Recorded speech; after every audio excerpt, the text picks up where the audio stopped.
जय माता दी दोस्तों। आज मैं आपको एक ऐसा प्रयोग बताने वाली हूँ जो आज तक आपने कभी ना सुना होगा। इसको करने मात्र से आप किसी के नाम को लेकर उसे अपने पास बुला सकते हैं, उसे अपने वश में कर सकते हैं, उसे अपना बना सकते हैं। आज के इस प्रयोग को बताने से पहले मैं आपको कुछ जरूरी बातें बताना चाहूंगी। हम जब किसी को अपना बनाने की बात करते हैं, अपने कंट्रोल में, अपने वश में करने की बात करते हैं, तो हमारे मन में आता है क्यों रखना चाहते हैं।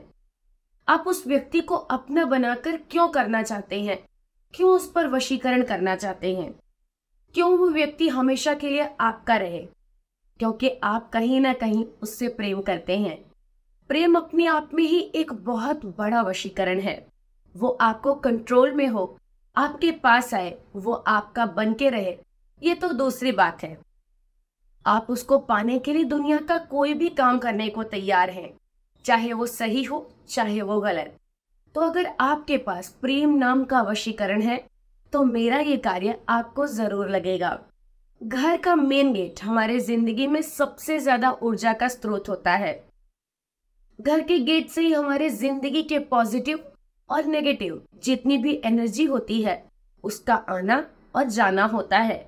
दिन के सूर्य के उगते ही पॉजिटिव एनर्जी हमारे घर के अंदर जहां से प्रवेश करती है वो हमारे घर का मुख्य द्वार होता है, और संध्या के बाद नेगेटिव एनर्जी जो हमारे घर से निकलती है वो भी हमारे घर का मुख्य द्वार होता है। हमारा मुख्य द्वार पर हमेशा कुछ चीजें होनी चाहिए, जैसे कि स्वस्तिक का चिन्ह आपके मुख्य द्वार पर हमेशा बना होना चाहिए।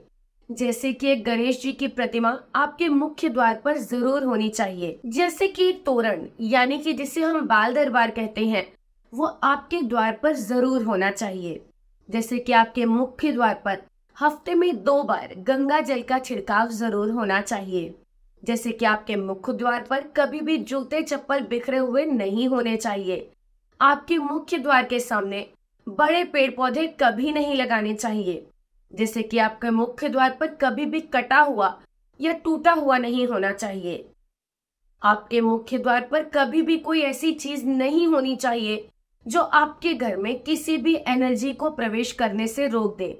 जैसे कि अगर हम लोग अब फ्लैट में रहते हैं तो आप लोगों के पास जमीन का घर होगा। अगर आपके घर के द्वार के बिल्कुल सामने गली जाए तो इसे पति का घर कहते हैं। अगर ये तीर पर आपका घर बना है तो आपको हमेशा ऊर्जा की प्रॉब्लम रहेगी, आपको प्रॉपर ऊर्जा प्राप्त नहीं होगी और उस घर के अंदर हमेशा परेशानियां रहेंगी। आपके घर के बिल्कुल सामने प्रेस करने वाला यानी कि धोबी बैठता होगा तो आपके जीवन के परेशानियों के रास्ते हमेशा खुले रहेंगे। आपके बिल्कुल गेट के सामने कोई भी लोहे का खंबा या बिजली का कोई खंबा होगा तो आपको दिक्कत हमेशा महसूस होगी। आपको पैसों की आर्थिक दिक्कत हमेशा लगी रहेगी। आपके घर के सामने अगर गड्ढा होगा या आपके घर के सामने कोई ऐसी जगह होगी जहां पर गंदगी डाली जाती होगी, आपके जीवन के अंदर प्रेम बिल्कुल नहीं रहेगा। आप बार बार इमोशनल सेटबैक से गुजरेंगे।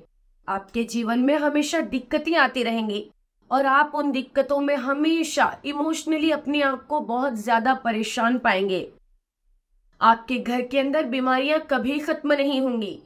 अगर ये सारी चीजें आपके मुख्य द्वार के सामने हैं और आप इसे बदल नहीं सकते, आप यहाँ से कोई दूसरी जगह नहीं जा सकते, शिफ्ट नहीं हो सकते, तो आपको हफ्ते में 2 बार अपने घर के मुख्य द्वार पर आम के पत्ते से बनी हुई तोरण जरूर लगानी चाहिए। आपको अपने घर के मुख्य द्वार पर नींबू मिर्ची टांग देना चाहिए। आपको अपने घर के मुख्य द्वार के ऊपर एक छोटा सा चांदी का छैया जरूर टांगा रखना चाहिए। ध्यान रहे किसी को पता ना चले, वरना कोई चोरी करके ले जाएगा। आप घोड़े की नाल जरूर लगा सकते हैं।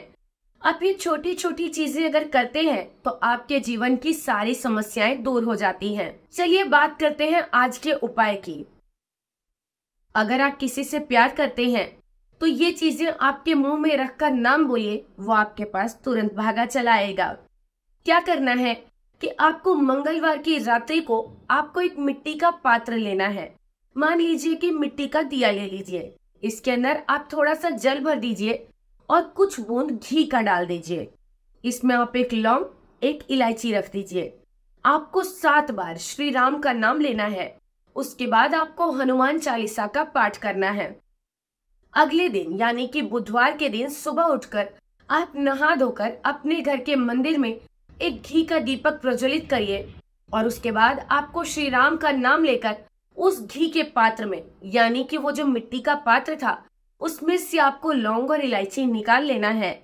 निकालने के बाद आप इसे एक पेपर या एक मलमल के कपड़े के अंदर रखकर पूरे दिन अपने पास रख लीजिए और शाम को जब संध्या हो जाए उसके बाद आप ये दोनों चीजें अपने मुंह में रखिए और 3 बार उस व्यक्ति का नाम लीजिए। वो जहां भी होगा, जिस भी स्थिति में होगा, जितना भी दूर बैठा होगा, वो आपके पास जरूर आएगा। आपसे बात करने के लिए उतारू हो जाएगा। जरूरी नहीं है कि ये उपाय सिर्फ प्रेमी प्रेमिका करें, ये उपाय सिर्फ पति पत्नी करें। आप जिससे भी प्रेम करते हैं वो आपसे रूठा है, आपसे दूर है, आपसे बहुत ज्यादा अलग हो गया है, रिश्ता टूट गया है, तो एक बार ये छोटा सा उपाय करके देखिए, रिश्ता दोबारा जुड़ जाएगा, आप एक हो जाएंगे। जय माता दी दोस्तों।